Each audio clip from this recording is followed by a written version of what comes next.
why the tribunal says Kihika failed to resign within the stipulated period as the Nakuru County Speaker. And the High Court has barred IEBC from gazetting Faith Gitau as the Jubilee Party Nyandarua County Woman Representative candidate. This follows an injunction sought by her opponent, Wanjiku Mohia. Here are details. The battle for the Nyandarua Woman Representative Jubilee ticket once again featured in the corridors of justice. This followed an injunction sought by current Woman Representative Wanjiku Mohia, who claimed that the party has abused the process of justice in handing over a direct nomination to her rival Faith Gitau, as opposed to the party conducting nominations as ordered. We were asking the High Court to stay the orders of Court of Appeal. The orders of Court of Appeal had asked we go back to the ballot, and for that reason we were waiting to go to the ballot, but we didn't go to the ballot because there was another process applied, which we are calling it an illegal process. Mohia had on Sunday claimed that the party's decision was aimed at scuttling her political future in the county. Appellate judges Roslyn Nambuye, Daniel Musinga and Stephen Cairo Gatembu had on June 8th directed Jubilee to repeat the exercise within 48 hours, but the party chose to conduct interviews in which 4 applicants, including Mohia, attended. Mohia, however, did not participate in the said interview.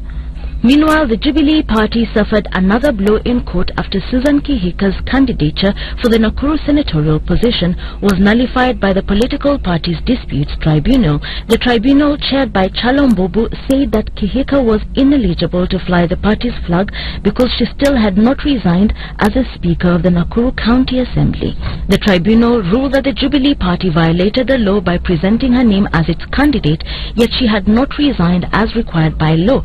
The petition was filed by Margaret Kiro, who is vying for the same position as an independent candidate. And would you believe my guests have refused to go without commenting on this issue? Priscilla, why are you passionate about the Susan Kihika story? It's a big blow to the women fraternity, because this is one of the women who won the senatorial seat. We hope that the higher courts are going to reverse this. I think it's going to be a blow if some women like Susan, who already got the strong parties card, are not allowed to win. And I want to thank God for the independent status. I hope that for most of the candidates now, it won't matter whether you're on Jubilee or you're on independent. Let's have the strong women elected. But is this purely, merely an issue of legality? I mean, when did you resign? Isn't that really the question? Yeah, but my concern is that whether it's an issue of legality, why is the legality only affecting women? Susan Kihika, Wavinya Ndeli, hello. We will be making laws for women in this country. Let the men follow theirs and the women theirs. Are you saying there are men who are so damn corrupt? They are such stinking thieves, and they are able, some are, you know, I can't even begin to mention the scum of the earth that we have for men that are going for elections, and then when it comes to women, we are tiny little things. We are put on a strict path. Yeah, please give us a break. And yet that argument still begs to, you know, the question, why at all though should, you know, anybody, gender regardless, be allowed to break the law and get away with it? But why is it only women? Why is it only women? I even commented about it, that are we the low-hanging fruits? When you want to show an example, you say, go for the women. That's what they do to us all the time. No, we don't want women to break the law, but go for men with the same vengeance. And the same standard. When you bring down one man governor, then we'll be saying you are applying the law, but not women all the time. I can see a situation where the patriarchy in this country wants to have the status quo. For that was one count for us as the Gender Commission. We knew at least we were going to have a woman elected in the Senate.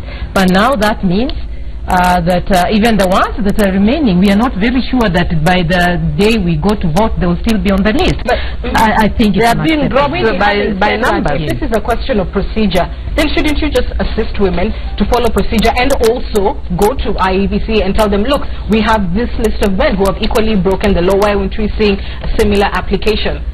I think we have quite a number of men, and for me, in the terms of when to resign, remember there was a court ruling on it, and that brought everyone in confusion. There are men who I know who never resigned on time, and their names will be on the ballot paper. But where's your petition to IBC as a women's movement? No.